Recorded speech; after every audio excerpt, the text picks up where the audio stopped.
What's up, you guys? I'm not amazing, I'm just mediocre. Welcome back to the channel and this Marvel Avengers video, and today I'm going to be breaking down a few of my own personal theories about the future of this game and the potential storylines that we could see coming down the road. Now, we all know the unfortunate news that the Kate Bishop DLC has been delayed until next month, and the Taking Aim operation with it, and that's sad to see. But we do have the cloning lab mission still to come this month, and we can make some guesses about what the storyline might be in the Taking Aim and the Clint Barton operation as well by looking at the intelligence files you can find in the game. We're going to talk about why Monica Rappaccini through AIM is researching this time travel technology and how that's directly related to Hawkeye assisting her in whatever this supposed bad guy is trying to achieve. We're also going to talk about the power source for this time travel technology and how it's related to the future release of Black Panther in the game. And then we're also going to discuss some my personal theory about how the Roybot gear vendors may be a potential threat in the future and could be the source of a robot uprising. And that's actually the first theory we're going to start with. It began when I was exploring SHIELD Substation 0 and enjoying all the new little details like Dum Dum Dugan sitting off to the side here with all of his old school technology. We still don't know how he appears to be jumped out of 1945, but I also noticed that the gear vendor here seems very depressed. Just listen. New gear daily, or whenever I feel like it. Whatever. Go ahead and ignore me. Everybody else does. Buy whatever you want. I don't care. You're my only friend. Now, at first this seemed like something of an Easter egg inside joke to the players about how many of them don't find the gear vendors to be very useful. But then I was reading through some of the intelligence files and came upon this one inside the Marvels of AIM talking about their progress on AI technology and bragging about how their artificial intelligence passes all Turing tests with flying colors. And in the executive summary underneath it, it asks them to remove the language about the Turing test and states that when the AI is aware it's being tested, it reacts much the same way as you or I would if our consciousness was questioned, with something approaching anger and resentment. Furthermore, they are smart enough to hide it. So something that I contend will happen is that we will eventually see a Roybot uprising, because if we can see this one Roybot experiencing the emotion of sadness, then what's to say we can't see another Roybot experiencing the emotion of anger?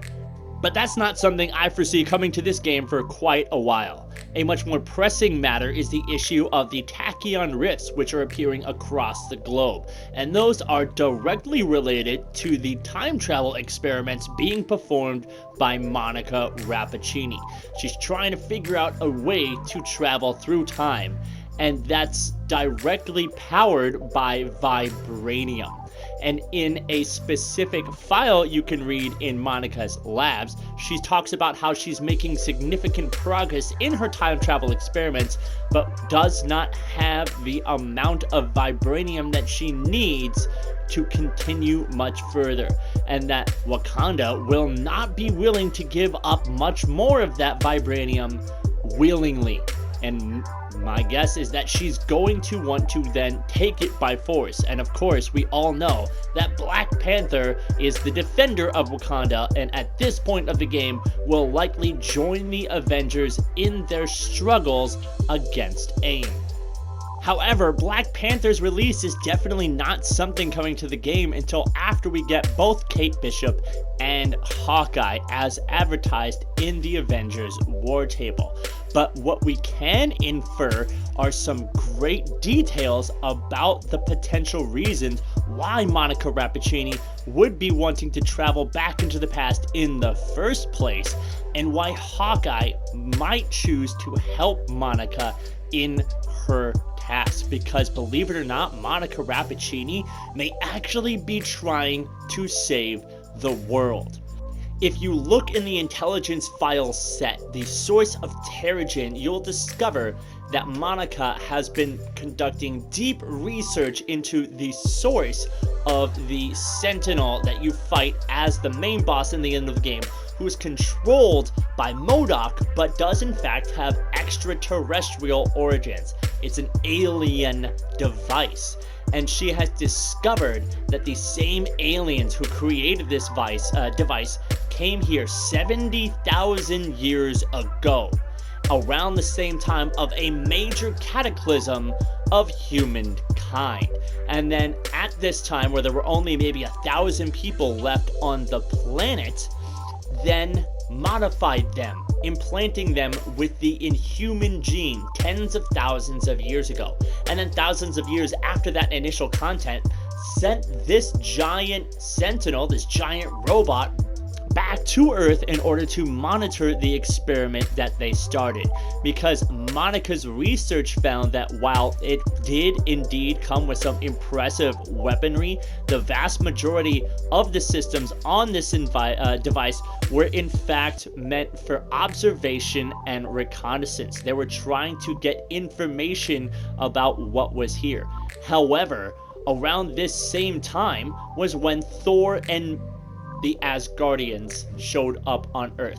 They noticed the marks of these extraterrestrial beings, and then in fact fought off this Sentinel when it first arrived on Earth thousands of years ago, and were the ones that in fact buried it underneath the San Francisco Bay. And Thor in fact claims to be there, so he has more information than he is actually telling us. But the most important part about all of this is that Monica knows that this threat is coming, and she knows that at some point this extremely advanced alien race will return for their experiments once more. And when they do return, she wants to be ready. And that's my guess as to why she's trying to travel through time. She makes a guess that around 70,000 years ago, there was this cataclysmic event on the Earth called the Toba event. She thinks that the aliens may have been responsible for that happening, because she admits that even AIM, in the modern times that she lives in, has the technology to set off all the volcanoes on planet Earth at once, and thinks that these extraterrestrials may have done the same thing to create their test pool of inhuman subjects in the first place. Then the other possibilities that I could foresee is that besides trying to go back in time to stop the initial destruction of the human race 70,000 years ago in the first place, she could be trying to go back in time to see this Sentinel when it was initially delivered, and maybe see who actually defeated it, because Monica does not in fact know that it was the Asgardians who stopped this giant alien device, and she thinks that there's some unknown power that she's going to have to contend with. There's also the potential that she could be sending Clint Barton into the future in order to see when these aliens come, what technology will they have, and what danger will they pose when they get here. And I think all this information that she has, the fact that she knows these aliens are coming, is what she's actually going to hold over Clint's head. That's the information she's going to share with him, and how she's going to convince him that she needs his assistance, that Hawkeye needs to help Monica Rappaccini with her experiments. I can see no other reason why this otherwise good guy, this former Avenger, would go about helping the most extreme bad guy that we currently have in the game. With all that said, I'm really excited for the future content of this game. We have the cloning lab missions arriving in the coming weeks. We have Kate Bishop and the Taking Aim series of missions coming next month, and then Hawkeye may be coming in December. We'll see. I have my fingers crossed that the content train will keep going, and I hope you guys will stick with me for it. In the meantime, I'm not amazing, I'm just mediocre, and I'm out.